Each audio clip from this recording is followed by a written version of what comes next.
Alright. Hello. Again. If you're new, I'm Amanda. If you're not, hi. What's up? Anyway, so yesterday's video was about my school slogan session, how I broke my wrist. And so welcome back to day 3, part 2 of today, part 2 of day 3.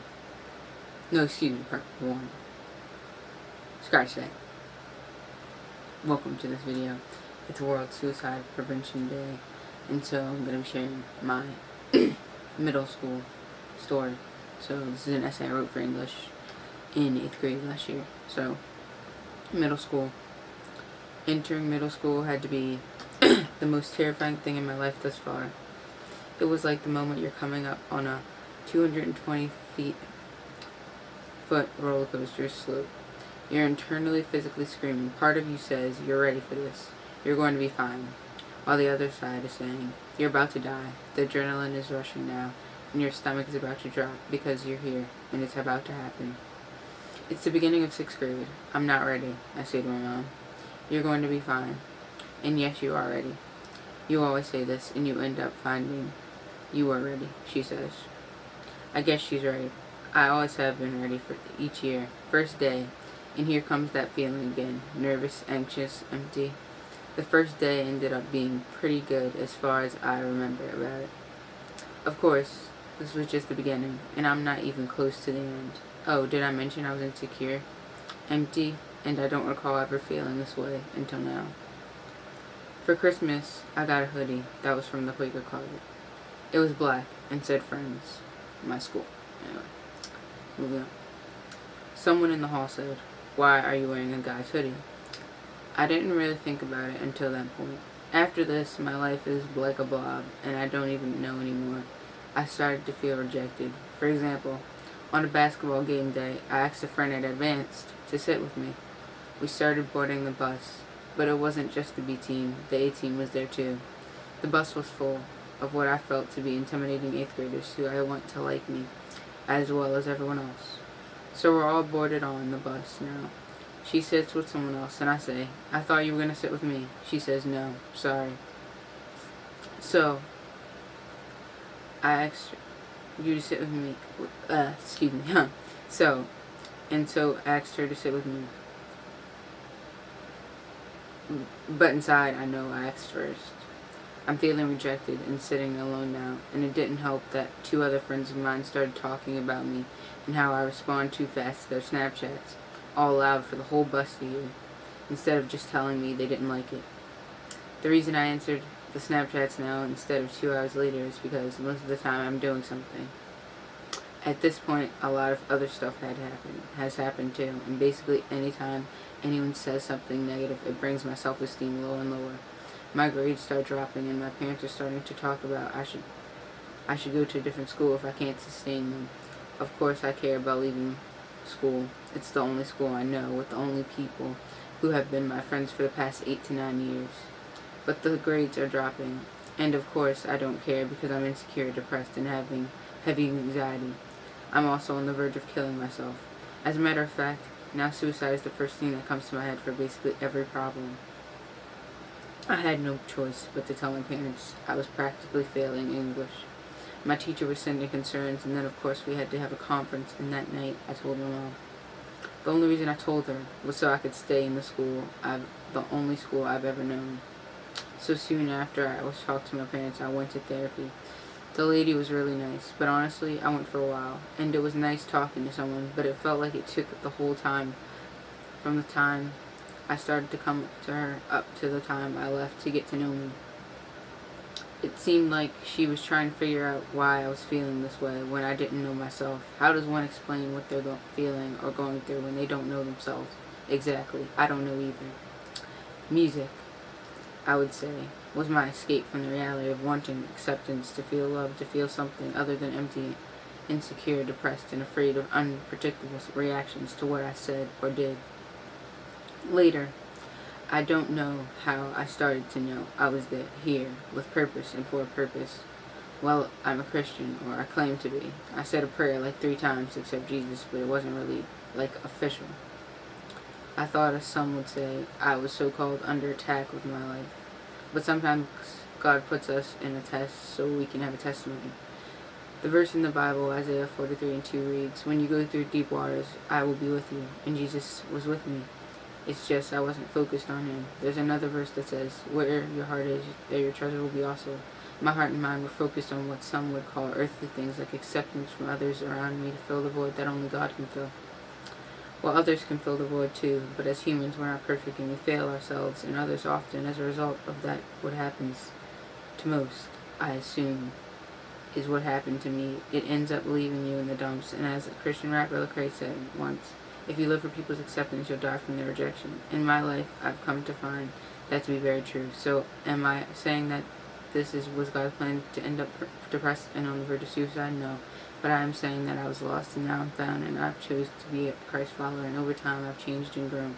My desires have changed. When it comes to a lot of things such as porn, anxiety, depression, suicidal thoughts, almost sex addiction from watching a lot of porn, and homosexuality, the homosexuality is something that took longer than anything else, but it was the feeling, not the action. I've resisted that temptation, but the feeling comes back sometimes. By this point on the roller coaster, I'm just coming off the 2 loop-de-loops. And with my eyes still closed, hand up and all. 7th grade was okay, and some of that stuff mentioned above carried on, but I got through it, and I'm still a work in progress, as I will be till the day I die. It wasn't as bad as 6th grade, but that summer of 6th grade, I finally understood that song by Lana Del Rey, "Summertime Sadness." There were several times during the year I had hung out with friends, but would feel completely alone, but now I was physically alone. But I guess that was better in a way. I guess people can sense when you are not even close to what you used to be yourself. As a result of this, my aunt took me on a road trip. She said I didn't seem at all like myself and she was worried, so I went.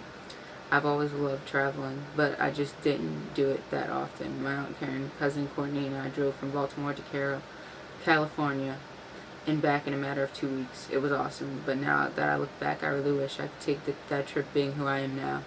There are a lot of things I would do differently and I would want to do now that I didn't do then.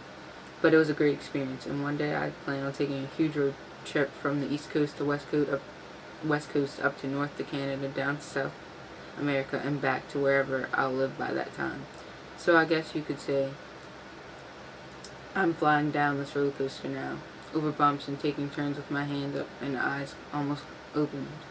So what about now, you ask? I'm fine. I'm great, but there's one thing. I haven't really been reading the Bible as I know I should be, and that should most definitely be a personal priority for me.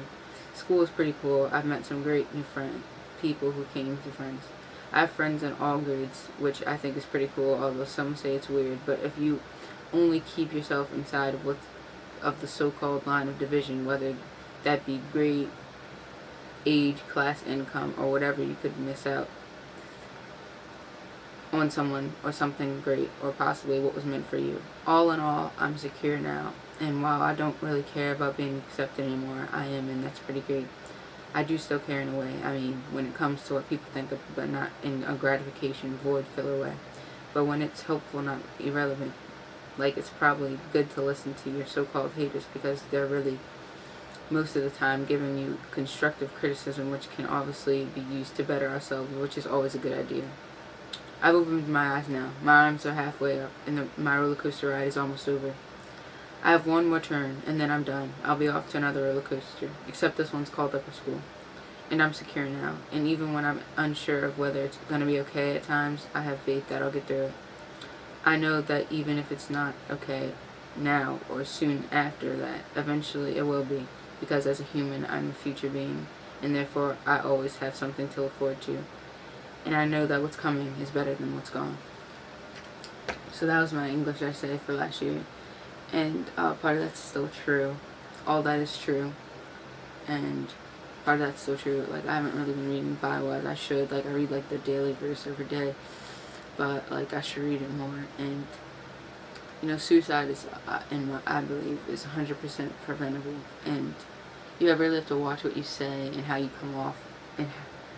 And how you say things to people, because like at one point when I was like suicidal and people didn't even know, like people would ask me questions like, why are you so happy all the time?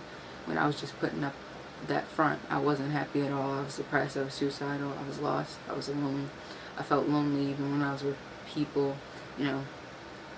And you really got to like watch what you say to people, how you say it, and just be aware of, you know, how you carry yourself, how you come off to people, because, you know, you could be having an effect on someone in a negative way without even knowing it. And like, people would say the smallest stuff to me, like they could just say like, oh, like,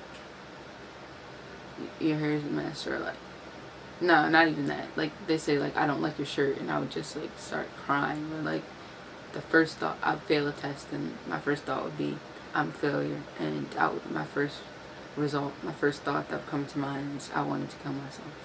But it gets better, it really does, and someone's out there, someone cares, and I hope you enjoyed this video, and I hope you know that you are loved more than you will ever know by someone who died to know you, and his name is Jesus Christ. And thank you for watching.